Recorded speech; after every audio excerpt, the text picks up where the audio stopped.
আপনারা শুনছেন the dark horse's. আমাদের আজকের গল্প লেখিকা সঞ্চিতা দাসের কলমে ব্যবধান। সঙ্গে থাকছি আমি অমিত। আমি দেবলীনা। Season 2, episode 7।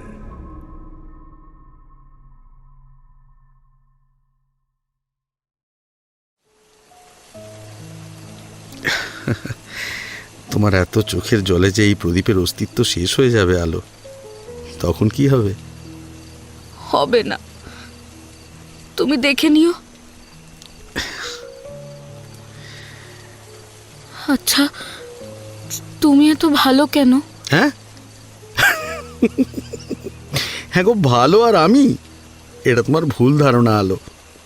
তুমি বুঝতে পারছো না যে আমি তোমাকে কতটা জ্বালাবো, তখন কিন্তু আমাকে আর ভালো লাগবে না। শোনো না, কি বলছি এবার একটা কাজ করো তো দেখি। কালকে রাতে আমার ঘুমের সুযোগ নিয়ে যেভাবে আদর করেছিলে, সেটা এখন করো তো। তুমি কালকে রাতে জেগেছিলে? হ্যাঁ, ছিলাম তো অনেকক্ষণ। আমি ভাবলাম ছাদে তোমাকে যেটা দিয়েছিলাম তুমি সেটা ফেরত দেবে, কিন্তু না, তুমি তো কপালে দিয়েই সরে গেলে। এখন কিন্তু আমি সেটা রিটার্ন চাই, দাও। আমি কি তোমাকে রিটার্ন দিতে বলেছিলাম? তুমি তো নিজের থেকেই দিয়েছো। বেশ করেছি, দিয়েছি, আরও দেব। আমি কি অন্য কাউকে দিয়েছি নাকি? হ্যাঁ, তোমাকে দেওয়ার সম্পূর্ণ অধিকার আছে আমার, আর তোমারও আছে। তুমিও চাইলেই দিতে পারো, যেমন কালকে দিয়েছিলে। আর কালকে তো তুমিই বলেছিলে যে তোমার ভালো লেগেছে। আমি মোটেই এরকম কিছু বলিনি, শুধু সিগারেটের কথা বলেছিলাম। তোমার সিগারেট খাওয়া পছন্দ নয়? না, নেশা জিনিসটাকে আমি খুব অপছন্দ করি। ঠিক আছে, এই নাও, ধরো।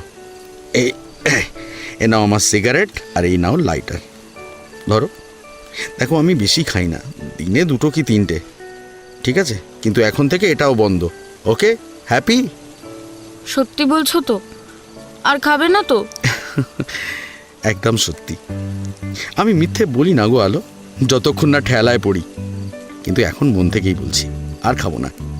আলোর মুখটা খুশিতে ঝলমল করে ওঠে। হাসি মুখে সিগারেট আর লাইটারটা ঘরের কোণে কালো ছাইয়ের রূপে পড়ে থাকা চিঠিটার উপরে ছুঁড়ে ফেলে দেয় প্রদীপ। তারপর আলোর দিকে তাকিয়ে বলে, ওটা তো ফেলে দিলে, এবার ওটার পরিবর্তে যে অন্য নেশা দরকার। তুমি যে বললে নেশা করবে না। আর এটা অন্য নেশা আলো, করতে চাইলেই করা যায় না। এতদিন আমার কাছে ছিল না তাই করতাম না, কিন্তু এখন তো আমার কাছেই আছে, তাই করতেও বাধা নেই। আলো ঘরের চারিদিকে চোখ বুলিয়ে কোথাও কোনো নেশার জিনিস দেখতে পেল না। তখন প্রদীপের পকেটে হাত ভরে দেখল, সেগুলোও ফাঁকা। প্রদীপের দিকে জিজ্ঞাসু দৃষ্টিতে তাকাতেই ও বলল, কি পেলে না তো? আরে বাবা, ভুল জায়গায় খুঁজলে পাবে কি করে বলো তো? কেউ নেশা করেছে কিনা জানতে হলে তার চোখের দিকে তাকালেই বোঝা যায়, বুঝলে? তুমি আমার চোখে তাকাও, নেশার জিনিসটা ঠিক দেখতে পাবে। এখানে তো আমাকে দেখা যাচ্ছে, নেশার জিনিস কোথায়? তুমি তো আমার একমাত্র নেশার জিনিস। কিন্তু দেখো, তুমি আমার হাতে থাকা সত্ত্বেও আমি লক্ষ্মী ছেলে হয়ে আছি। কেন বলো তো? কেন? তোমার দেওয়া বালিশের জন্যে। আচ্ছা আলো, ওটা কি সরবে না? তুমি সরালেই সরে যাবে। তাই নাকি? ইস, আগে জানলে আমি কালকেই সরিয়ে দিতাম। আচ্ছা, একটা কথা বলবে? কি? আলো, বলছি, আমাকে তুমি মন থেকে মেনে নিয়েছো তো? তুমি এত সুন্দর একটা মেয়ে, তার উপরে আমার থেকে অনেকটাই ছোট। সেখানে আমি অতটাও দেখতে ভালো নই, বেকার একটা ছেলে। আমার মধ্যে ভালো লাগার মতো সেরকম কিছু নেই। আচ্ছা বলছি, তোমার মনে এই নিয়ে কোনো সংশয় নেই তো? পরে এটা বলবে না তো যে একটা বুড়ো লোকের সঙ্গে তোমার বিয়ে হয়েছে? কি থাকলে বলতে পারো বাবা। তুমি একটা ভূত। কে বলেছে তোমার মধ্যে ভালো লাগার মতো কিছু নেই? অনেক কিছু আছে। আচ্ছা, তাই বুঝি? তা কেউ তো কখনো বলেনি আমাকে যে আমার মধ্যেও ভালো কিছু আছে। শোনো, এই খাটে বসো। আলোকে বসিয়ে ওর গা ঘেঁষে নিজে বসে প্রদীপ। এবার বলো তো শুনি, আমার মধ্যে কি কি ভালো আছে? কি হলো? আরে চুপ করে কেন, বলো। মাথা নিচু করে বসে থাকলে তো চলবে না আলো। তোমার চোখগুলো খুব সুন্দর। আচ্ছা, আর? তোমার গজ দাঁতের হাসি খুব সুন্দর। আচ্ছা, আর? তোমার গলার ভয়েস আমার খুব ভালো লাগে। ওরে বাবা, হ্যাঁ গো, আমার এত কিছু সুন্দর আর আমিই জানি না? মাও কখনো বলেনি, দেখেছো তো? আচ্ছা আলো, তুমি তো একটা একটা করে সুন্দর বললে, তা ওভারঅল আমি কেমন দেখতে সেটা তো বললে না। খুব ভালো। তোমাকে দেখতে আমার অনেকটা ওই দক্ষিণের নায়কদের মতো লাগে। হ্যাঁ আলো, এইবার কিন্তু আমি নির্ঘাত মাথা ঘুরে পড়ে যাব। দেখো, বলছি তোমার ভালো লাগার লিস্টে আরো কিছু আছে নাকি? আছে। ওরে বাবা, এখনো আছে? আচ্ছা আচ্ছা আচ্ছা, ওগুলো বলে ফেলো শুনি। এই সব কিছুর থেকে সবচেয়ে সুন্দর হলো তোমার মন। তুমি খুব খুব খুব ভালো একটা মানুষ। আর একটা জিনিস আছে, সেটা আমি বলবো না। কেন? এটা কি দোষ করলো? এটাও বলে দাও শুনি। আমি বলতে পারবো না। কেন গো, এটা কি সিক্রেট কিছু নাকি? জানি না। আচ্ছা ঠিক আছে বাবা, বলতে হবে না। কিন্তু আমার নেশার ব্যাপারে কিছু ভাবলে বালিশটা সরিয়ে নি। আলোকে একই রকম ভাবে চুপ করে বসে থাকতে দেখে প্রদীপ কোল বালিশটা মাটিতে ফেলে দিয়ে আলোর দিকে তাকাতেই বুঝতে পারে হঠাৎই যেন আলোর হৃৎস্পন্দনটা বেড়ে গিয়েছে। আলোর স্নিগ্ধ অপার সৌন্দর্যে সংকোচ আর লজ্জা ফুটে উঠেছে। ইতস্তত এদিক ওদিক ঘুরতে থাকা আলোর দৃষ্টি, ওর কম্পিত গোলাপি ঠোঁট, সুডৌল বক্ষের দ্রুত ওঠানামা প্রতিনিয়ত প্রদীপকে দুর্বার বেগে আলোর দিকে আকৃষ্ট করছে। নিজেকে নিয়ন্ত্রণ করা কঠিন হয়ে উঠছে প্রদীপের। বাইরে বৃষ্টির বেগ অনেক বেড়ে গিয়েছে। বজ্রপাত নেই, শুধু ঝমঝম করে বৃষ্টির শব্দ শোনা যাচ্ছে। একদিন এই বৃষ্টি আলোর জীবনে ঝড় নিয়ে এসেছিল। ওকে দিয়েছিল কিছু অব্যক্ত যন্ত্রণা, ভয়ঙ্কর স্মৃতি, আর 9 বছরের আলোকে পরিণত করেছিল একটা নোংরা মানুষের শারীরিক খোরাক রূপে। আর আজকে প্রকৃতি এই বর্ষণ নিয়ে হাজির হয়েছে তার বিগত ভুল শোধরাতে। তার প্রবল জলধারায় আলোর জীবনের ঘৃণিত স্মৃতিকে ধুয়ে দিয়ে এক মধুর চিরস্মরণীয় স্মৃতিতে পরিণত করতে। সদ্য বিবাহিতা নববধূ আলো, 29-এর বলিষ্ঠ সুপুরুষ প্রদীপের উষ্ণ স্পর্শে সাড়া দিয়ে ওদের পবিত্র সম্পর্ককে সম্মান জানিয়ে প্রদীপের কাছে নিজেকে সঁপে দিতে দ্বিধা করেনি সে। আজ স্বেচ্ছায় আলোর সমস্ত অস্তিত্ব প্রদীপের সত্তায় বিলীন হয়ে দাম্পত্য মাধুর্যে পরিণত হয়েছে। আলোর স্মৃতি, মন, চিন্তা, স্পর্শ এবং অনুভূতিতে বিস্তার লাভ করেছে রুচিশীল প্রদীপের আধিপত্য। বিগত 10 বছর ধরে আলোকে তাড়িয়ে বেড়ানো কদর্য স্মৃতি ধীরে ধীরে মুছে যাচ্ছে প্রদীপের প্রতিটা কোমল স্পর্শে।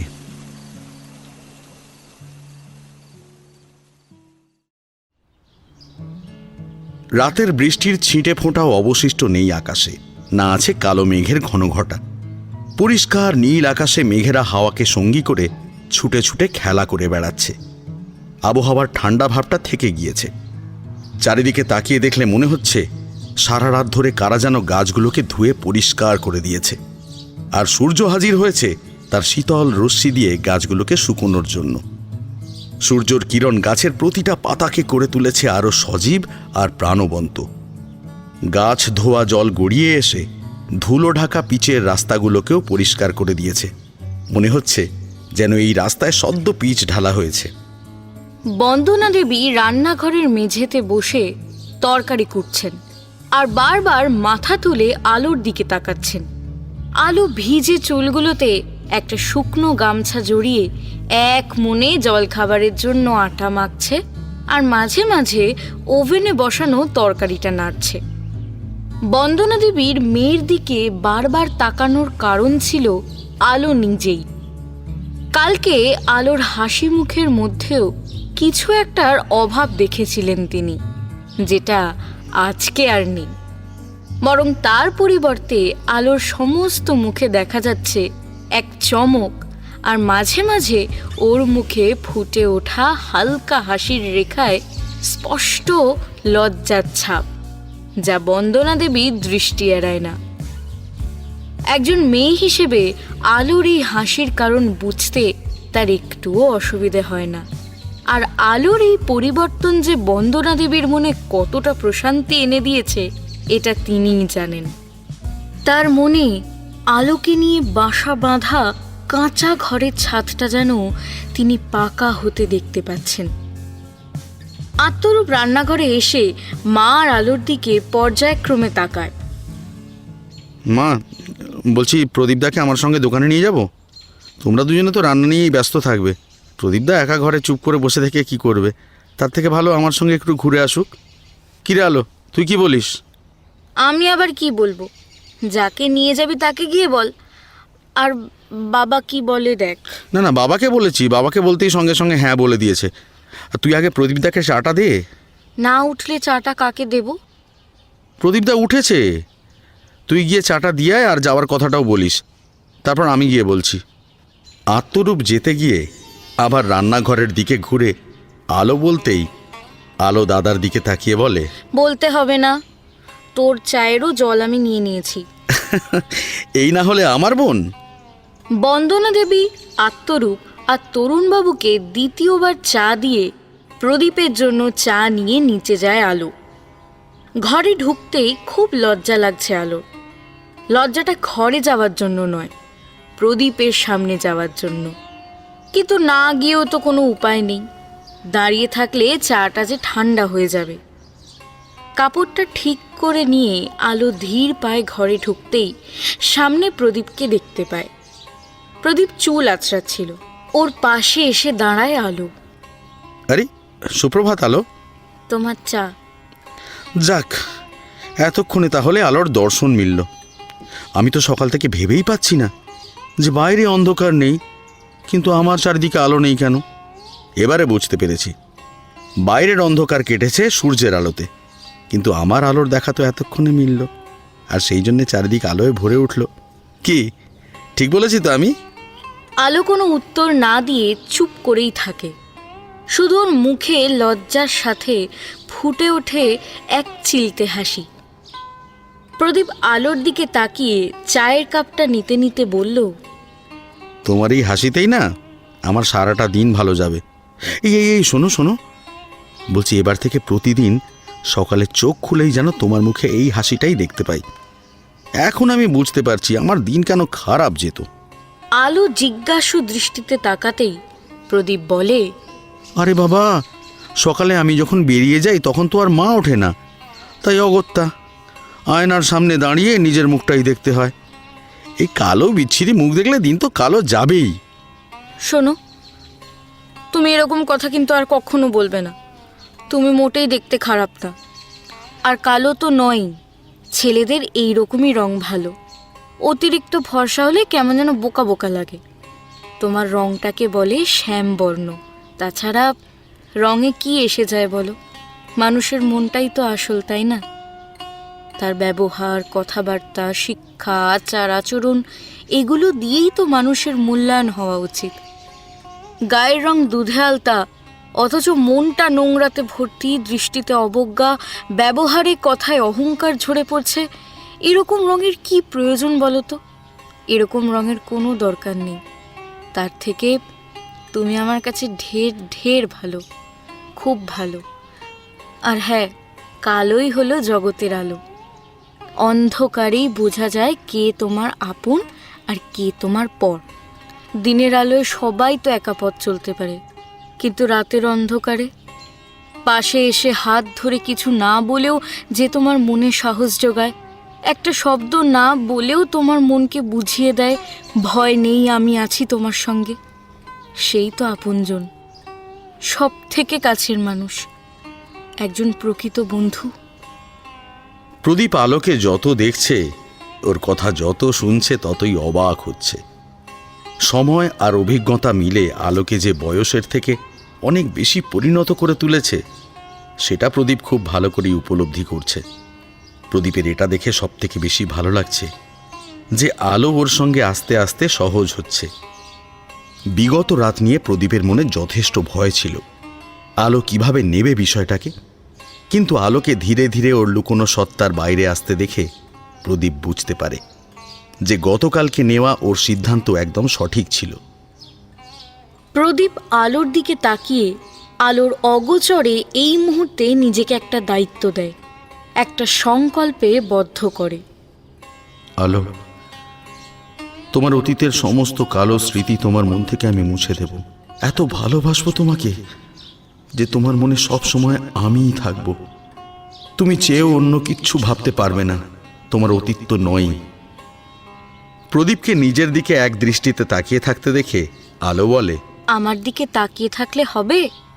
চাটা যে ঠান্ডা হয়ে যাচ্ছে। ও এখানকার চাটা কিন্তু দারুণ। কালকে তো চা খেয়ে আমার সব ক্লান্তি চলে গিয়েছিল, আর যেটুকু বাকি ছিল সেটা তুমি দূর করে দিয়েছিলে। প্রদীপের এ কথার কোনো উত্তর দেয় না আলো, শুধু নত মাথাটা আরও একটু নেমে যায়। প্রদীপ চা খেতে খেতেই বলে, তো তুমি কি চুপ করেই থাকবে, কিছু বলবে না? হ্যাঁ গো, বলছি আমি কি কোনো ভুল করেছি আলো? না না, তুমি কোনো ভুল করনি। আসলে আমার না কেমন জানি একটা লাগছে। কালকে একটা কথা বলি তোমাকে,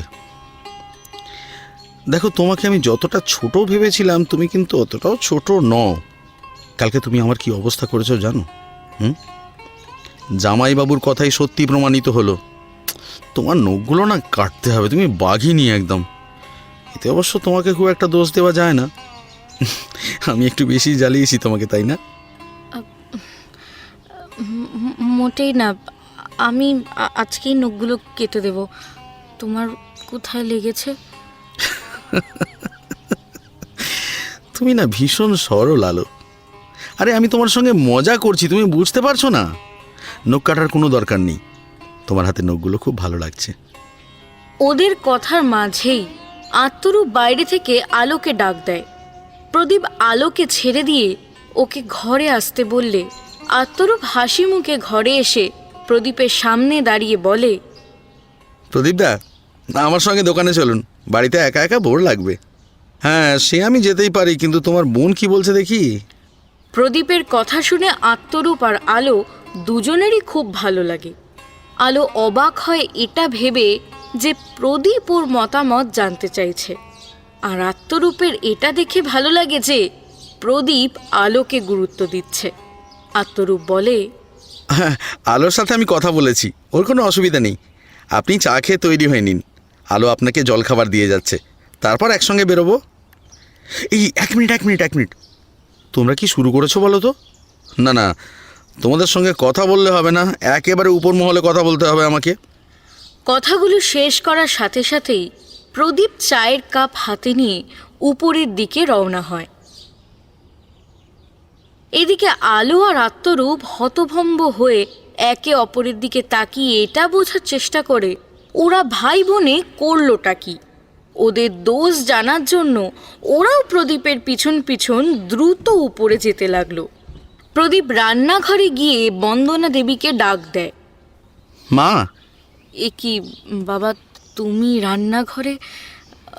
কিছু দরকার? আলোকে বললেই তো হতো। দেখো দেখি কি কাণ্ড, মেয়েটা যে কি করে না। আপনি এদিকে আসুন, চায়ের কাপটা রাখুন। শুধু আপনার মেয়ে নয়, আপনারা সবাই করছেন মা। প্রদীপের হাত থেকে চায়ের কাপটা নিয়ে বেসিনে রাখতেই প্রদীপ বন্দনা দেবীর হাত ধরে আনতে আনতে কথাটি বলে, আমার সঙ্গে কিন্তু খুব অন্যায় করেছেন আপনারা। বাবার কাছে চলুন, আপনাদের সবার নামে আমি নালিশ করব। প্রদীপের কথা শুনে বন্দনা দেবীর বুকের ভেতরটা ভয় ধরাস করে ওঠে। মনটাও অশনি সংকেত দিতে শুরু করলো। তাহলে কি প্রদীপ সব জেনে গেল? আলোকে তো আমি আত্মরূপের মাথায় হাত দিয়ে বলিয়ে নিয়েছিলাম, তাও মেয়েটা কথা শুনলো না। এবার কি হবে? বন্দনা দেবীর ভাবনার মাঝেই ওনাকে নিয়ে তরুণবাবুর কাছে হাজির হয় প্রদীপ। আলো আর আত্মরূপও চলে এসেছে। তরুণবাবু এরকম কাণ্ড দেখে রীতিমতো অবাক দৃষ্টিতে তাকাচ্ছেন সবার দিকে, কিন্তু কিছুই বুঝতে পারছেন না। প্রদীপ বন্দনা দেবীর হাত ছেড়ে তরুণবাবুর পাশে বসে বলে, আচ্ছা বাবা, আপনার কাছে আমার একটা কথা জানার আছে, সাথে নালিশও আছে। হ্যাঁ বলো বাবা, কি বলবে বলো। আচ্ছা, এখানে তো উপরে রান্নাঘর, আর খাওয়া দাওয়াও উপরে হয়। আপনি, আত্মরূপ, মা, আলো সবাই উপরে থাকছেন। চা থেকে শুরু করে রাতের খাবার পর্যন্ত সব উপরে আপনাদের। শুধু আমার বেলায় আলাদা নিয়ম কেন, আমি সেটাই বুঝতে পারছি না। আচ্ছা, আমাকে কি পরিবারের অংশ মনে করা হয় না নাকি? আত্মরূপের মতো ছেলে কি আমাকে ভাবা যায় না? অতিথি করে রেখেছেন আপনারা। এসে থেকে সব কিছু নিচে দিয়ে আসছে আলো, এখন আবার বলছে জল খাবারও নিচে দিয়ে আসবে। একটা কথা বলুন তো, আমাকে জামাই হিসেবে মানতে কি আপনাদের কষ্ট হচ্ছে? প্রদীপের কথার কি উত্তর দেবেন ভেবে পাচ্ছেন না তরুণবাবু। বন্দনা দেবী তো পুরোই থ হয়ে গিয়েছেন।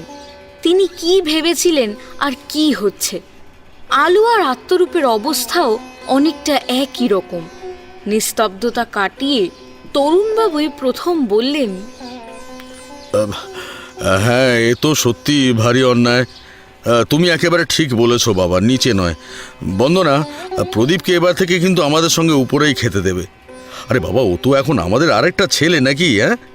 হ্যাঁ বুঝলে বাবা প্রদীপ, এই যে তুমি বললে রূপের মতো তুমিও আমাদের আরেকটা ছেলে, তোমার কথা শুনে না সত্যি বুকে অনেকটা বল বেড়ে গেল।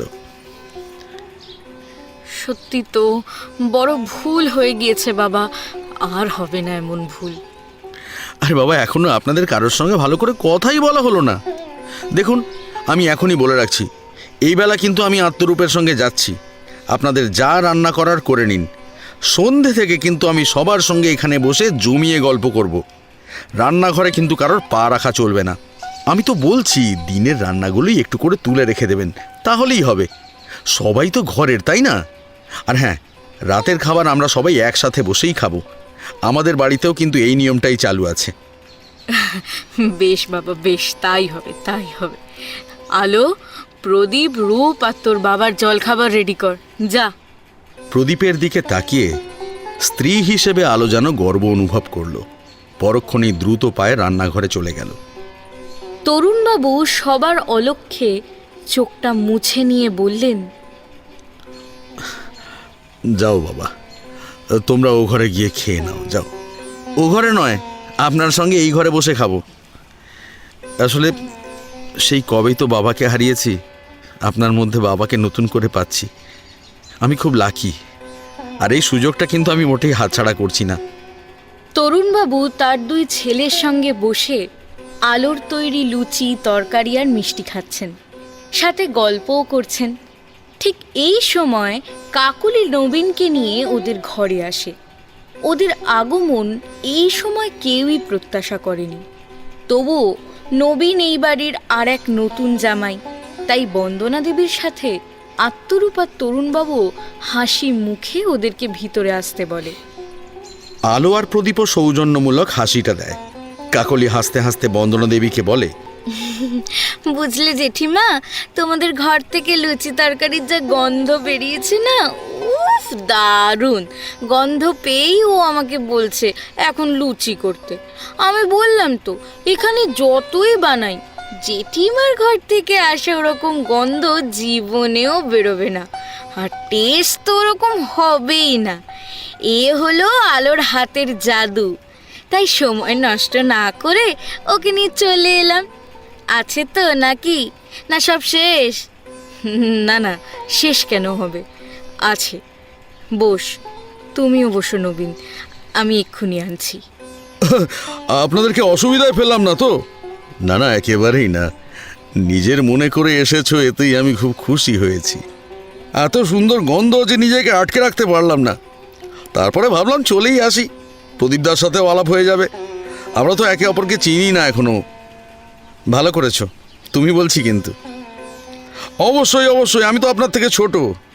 আলো একটা ডিশে করে খাবার এনে নবীনের হাতে দেয়। আরে কেমন আছো আলো? ভালো আছি, আপনি? দারুণ। আলো নবীনের সঙ্গে আর কোনো কথা না বলে কাকলিকে খেতে দেওয়ার জন্য জিজ্ঞেস করতেই কাকলি আলোর হাত ধরে টেনে ওর মোবাইল দেখিয়ে বলে, এই ছবিটা দেখ আগে, বলতো কেমন দেখতে। ভালো। গয়নাগুলো দেখেছিস? সব নিউ ডিজাইনের। আমি আসলে বলতে পারবো না, এই বিষয়ে আমার জ্ঞান খুব কম। এটা কে বলতো? আমি কি করে জানবো এটাকে? এটা শেখরদার বউ, এর সঙ্গেই বিয়ে হয়েছে শেখরদার। ওই সময় ঘরের হাসি খুশি পরিবেশকে পাল্টে দেবার জন্যে কাকলির এই একটা কথাই যথেষ্ট ছিল। বন্দনা দেবী প্রদীপের দিকে তাকিয়ে দেখেন প্রদীপ নির্বিকারভাবে বসে আছে। আত্মরূপ মনে মনে খুব রেগে যাচ্ছে, কিন্তু প্রদীপ থাকার জন্য চুপ করে আছে। কাকলি ফোনটা আলোর সামনে ধরে বলে, ছবিটা দেখ, ও যে গয়নাগুলো পরে আছে না, সেগুলো সব তোর জন্য বানানো হয়েছিল, সব নিউ ডিজাইনের। ভালো তো, আমাকে এসব দেখিয়ে কি লাভ? না, আমি এমনিই বললাম। কি এলাহি ব্যাপার জানিস? বন্দনা দেবী কাকলিকে থামানোর জন্য ওর খাবার এনে হাতে ধরিয়ে দিয়ে বললেন, নে, কথা পরে বলবি, আগে খেয়ে নে। কিন্তু কাকলি তো চুপ করার পাত্রী নয়। খেতে খেতেই শেখরের বিয়ের কথা বলে চলেছে। ও থামতেই নবীন বলে, প্রদীপদা, শুনেছি আপনি বেকার টিউশনি পড়ান, তা আপনি চাইলে আমি আপনার জন্য একটা কাজের ব্যবস্থা করতে পারি। এখন তো আবার আপনার উপরে আলোর ভরণ পোষণেরও দায়িত্ব। একটা মেয়ের দায়িত্ব তো আর কম নয়। আর শেখরকে বললেই হবে, ও কতজনের হেল্প করেছে, আপনারও ঠিক একটা গতি করে দেবে। নবীনের এই কথাটা প্রদীপের সম্মানে লাগে, কিন্তু ও পরিস্থিতি বুঝে চুপ করে থাকে। আত্মরূপ কিছু বলতেই যাচ্ছিল, কিন্তু তার আগেই আলো গর্জে ওঠে, শান্ত অথচ দৃঢ়ভাবে বলে, তার কোনো দরকার নেই নবীনদা। আপনার বন্ধুকে বলবেন অন্য কারোর সাহায্য করতে।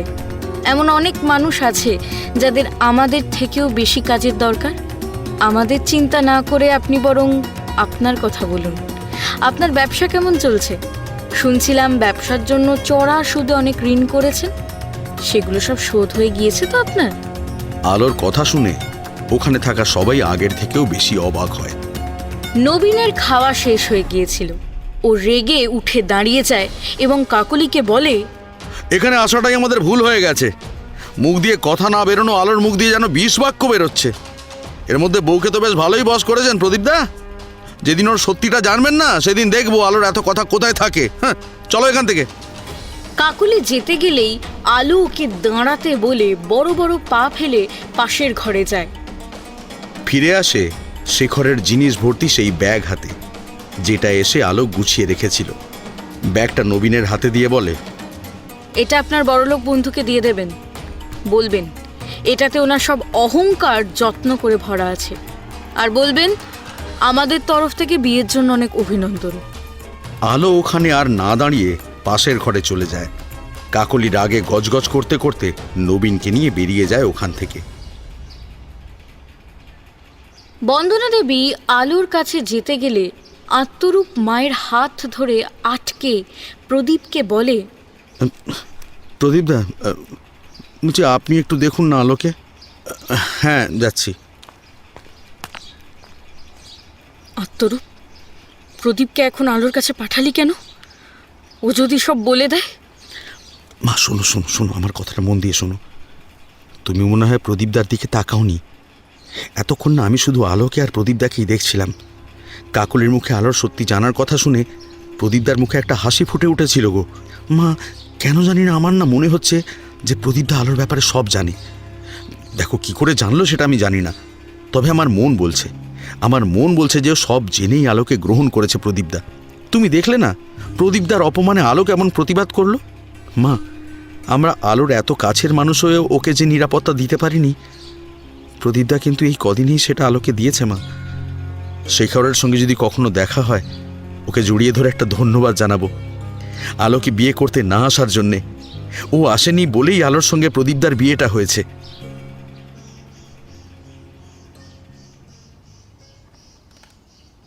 আলো জানলার দিকে মুখ ঘুরিয়ে দাঁড়িয়ে আছে। প্রদীপ ঘরে গিয়ে আলোর কাঁধে হাত দিয়ে ওকে নিজের দিকে ঘোরায়। আলোর চোখ দিয়ে অজোর ধারায় জল পড়ছে।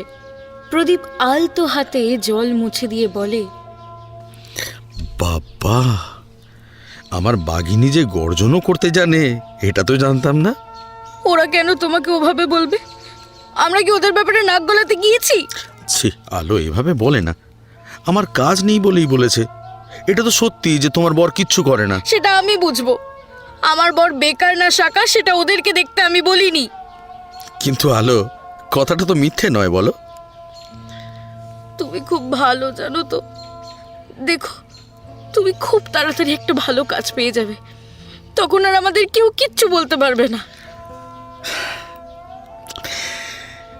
দেখো, তুমি যখন বলছো তখন নিশ্চয়ই পাবো, আর আমি প্রাণপণে চেষ্টা করব। এবার একটু হাসো তো, আর জলদি জলদি একটা মিষ্টি দিয়ে দাও। আমি পারবো না। ঠিক আছে, দিও না। আমার জিনিস যখন, তখন আমি নিজেই নিয়ে নিচ্ছি।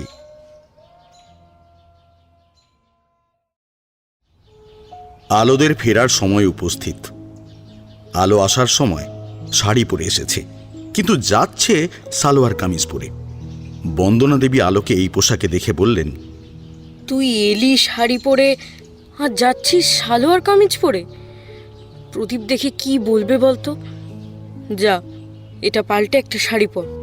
আলো ওড়নাতে পিনটা আটকিয়ে বলল, ওই তো পরতে বললো, আমি তো শাড়ি বের করেছিলাম পরবো বলে। প্রদীপ তোকে এগুলো পরতে বলেছে? হ্যাঁ, শুধু পরতেই বলেনি, আমার আরও যেসব চুড়িদার কুর্তি আছে ওগুলোও নিয়ে নিতে বলেছে। আলো ঘরের কোণে রাখা একটা ব্যাগ দেখায় তার মাকে। ওই দেখো, ওই ব্যাগেই সব আছে। প্রদীপ যখন পড়তে বলেছে তখন আমি আর কি বলবো। কিন্তু ওই ব্যাগটা তুই কোথায় পেলি? কালকে সকালে দাদার সঙ্গে বাজারে গিয়েছিল, তখন নিয়ে এসেছে। ব্যাগ কেনার কি দরকার ছিল? বাড়িতে আছে বলিসনি? আমাকে বলে কিনলে তো বলবো। আচ্ছা, নে ঘোর, চুলটা বেনি পাকিয়ে দি। বন্দনা দেবী মুখে বললেও মনে একটা খুঁতখুঁতে ভাব কিন্তু থেকেই যায়। আলোর শাশুড়ি যদি কিছু মনে করেন, আলো চুড়িদার পরে গেলে এই নিয়ে আলোকে যদি কোনো কথা শোনান। আলোর চুল বেনি করে নিজের হাতে সিঁদুর পরিয়ে দেন বন্দনা দেবী। প্রদীপ ঘরের বাইরে থেকে আলোর নাম ধরে ডাকতেই বন্দনা দেবী আলোকে বললেন, ভিতরে আসতে বল প্রদীপকে। আলো ডাকতেই প্রদীপ ঘরে এসে বলল, বলছি তোমার হয়েছে? আর 10 মিনিটের মধ্যেই আমাদেরকে বেরোতে হবে, না হলে আবার ট্রেনটা পাবো না। আর আত্মরূপ অটো আনতে গেছে। বন্দনা দেবীকে প্রণাম করে প্রদীপ। মা, বলছি আপনারা উত্তরপাড়ায় যাবেন, কোনো অসুবিধা হবে না, আমি বাবাকেও বলেছি। শুধু ট্রেনে চেপে আমাকে একটা ফোন করে দেবেন, আমি স্টেশন থেকে নিয়ে যাব আপনাদেরকে। যাব বই কি বাবা, মেয়ে যখন দিয়েছি তখন যাব না বললে হবে? অবশ্যই যাব। তোমার বাবার শরীরটা একটু ভালো হোক, তারপর যাব। ততদিনে গরমটাও কমে যাবে। একটা কথা বলছিলাম। হ্যাঁ, বলুন না। বলছি যে আলো শাড়ি না পরে এগুলো পরে যাচ্ছে, তোমার মা কিছু বলবেন না তো বাবা? না না, আমার মা সেকেলে ধরনের নয়, খুব আধুনিক মন মানসিকতার মানুষ। আসার সময় শাড়ি পরে আলোর অনেক অসুবিধা হয়েছে। বাসে ট্রেনে ওঠানামা না খুব রিস্ক লাগছিল।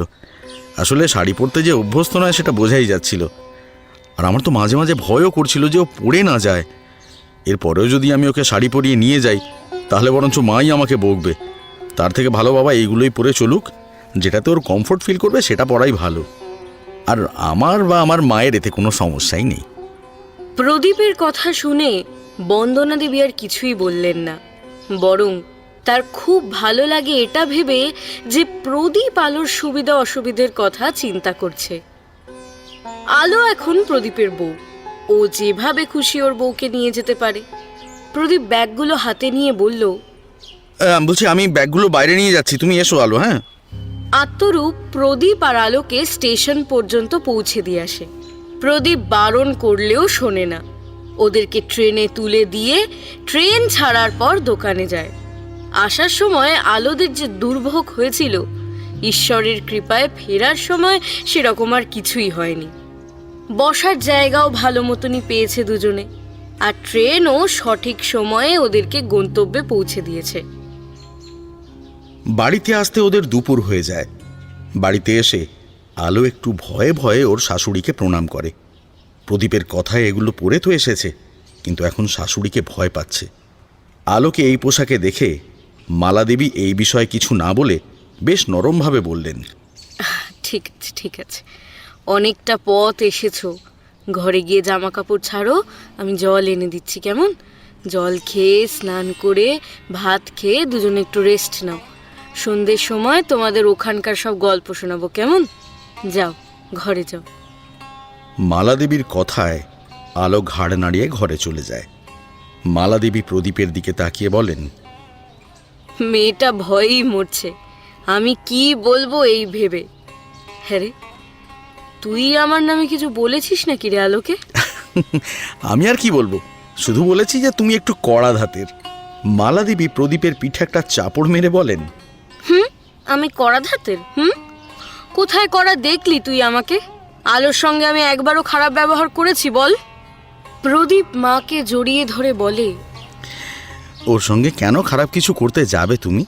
আরে ও এমনিতেই ভীতু, কিছু বললে দেখবে কেঁদেই ফেলবে। আমি তো আমার কথা বলছি, আমাকে তুমি কম শাসন করেছো? হ্যাঁ, একটু এদিক থেকে ওদিক হলেই চোখ দেখিয়েছো, আর মাঝে মাঝে পিঠেও 2-4টে পড়েছে আমার। মাদেরকে একটু কড়া হতেই হয়, না হলে ছেলে মেয়ে মানুষ করা যায় নাকি?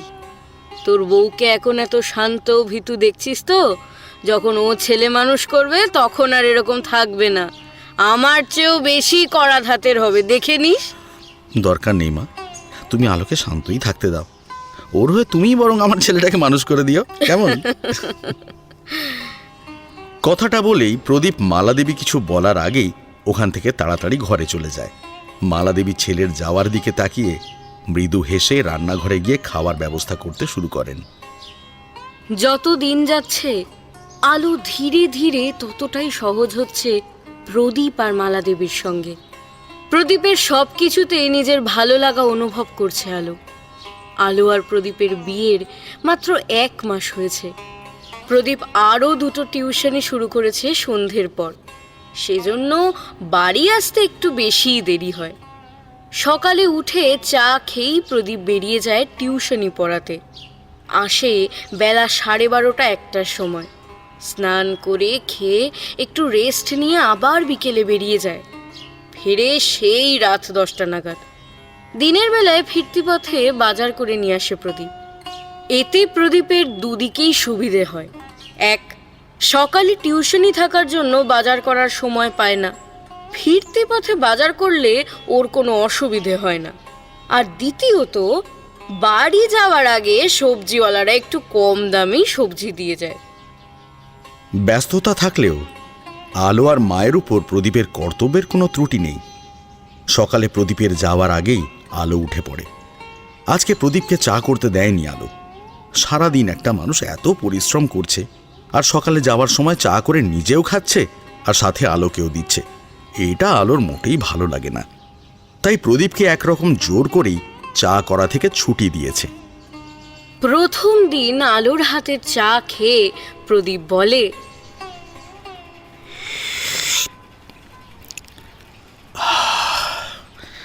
বুঝলে আলো, বহরমপুরে চা খেয়ে মনে হয়েছিল যে ওখানকার চাটা বেশ ভালো, কিন্তু আজকে এখানে তোমার হাতের তৈরি চা খেয়ে বুঝতে পারছি গুণটা তো চায়ের নয়, এই কামাল তো আমার আলোর হাতের।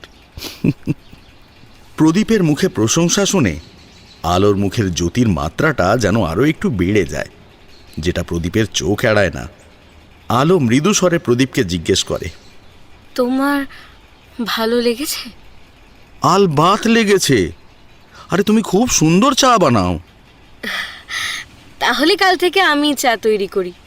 প্লিজ, তুমি সকালে বেরোনোর আগে চা করে খেয়ে যাও, আমার একটুও ভালো লাগে না। ও তাই? আসলে বলো না যে আমার তৈরি চা তোমার ভালো লাগে না, একটু মিথ্যে করেই না হয় ভালো বলতে আলো। না না, আমি সেটা বলিনি, তুমিও খুব ভালো চা তৈরি করো। আমি তো শুধু বলছিলাম। আলো ওর হাতের কাপটা নামিয়ে বিছানা থেকে দাঁড়িয়ে অপ্রস্তুত হয়ে তাড়াতাড়ি করে কথাগুলো বলে। আলোকে বাকি কথা বলতে না দিয়ে প্রদীপ ওর হাতের কাপটা নামিয়ে আলোকে ওর কাছে নিয়ে এসে কপালে পড়ে থাকা চুলগুলো কানের পাশে সরাতে সরাতে বলে, আমি জানি তুমি কি বলতে চেয়েছো। আরে আমি তো মজা করছি তোমার সঙ্গে, নাকি? আর কথায় কথায় এত ভয় পাও কেন বলো তো? একদম ভয় পাবে না। আলো ওর ঘাড় নাড়িয়ে সম্মতি দেয় প্রদীপের কথায়। প্রদীপ সকালে বেরোনোর আগে আলোর কপালে দিনের প্রথম ভালোবাসার ছোঁয়া দিতে কিন্তু ভোলে না। প্রথম কয়েকদিন আলো ইতস্তত করলেও এখন আর করে না, বরং এখন প্রদীপের এই কাজগুলো ওর খুব ভালোই লাগে। একটা দাগকে ছোট করতে গেলে তাকে সবসময় মোছা বা কাটার দরকার হয় না, তার একটু উপরে একটা বড় দাগ কেটেও তাকে ছোট করা যায়। উপরের দাগ যত বড় হবে নিচের দাগকে ততটাই ছোট মনে হবে। আলোর সঙ্গে প্রদীপ ঠিক এই কাজটাই করছিল। আলোর অতীতের ভয়াবহ স্মৃতিকে ওর মন থেকে একেবারে মুছে ফেলা প্রদীপের পক্ষে সম্ভব ছিল না, কিন্তু ওই স্মৃতিকে যেন আলো কখনো মনে করতে না পারে সেই চেষ্টাই করে যাচ্ছিল প্রদীপ। প্রদীপ প্রতিনিয়ত আলোর জীবন ভরিয়ে তুলছিল নিজের ভালোবাসা আর যত্ন দিয়ে। ছোট ছোট সুখের অনুভূতিতে ভরে দিচ্ছিল আলোর জীবনের প্রতিটা মুহূর্ত, যার কাছে আলোর অতীতের স্মৃতি ধীরে ধীরে ছোট হতে শুরু করেছিল। প্রতিদিন প্রদীপের দেওয়া টুকরো টুকরো ভালোবাসাগুলোকে আলো দুহাত ভরে সাজিয়ে রাখছিল ওর স্মৃতির শূন্য ভাঁড়ারে। আর এগুলোর সুদ ফেরত পাচ্ছিলেন সারাদিন আলোর সঙ্গে কাটানো মালা দেবী। আর প্রদীপ, ও তো সুদের সাথে আসলও ফেরত পাচ্ছিল।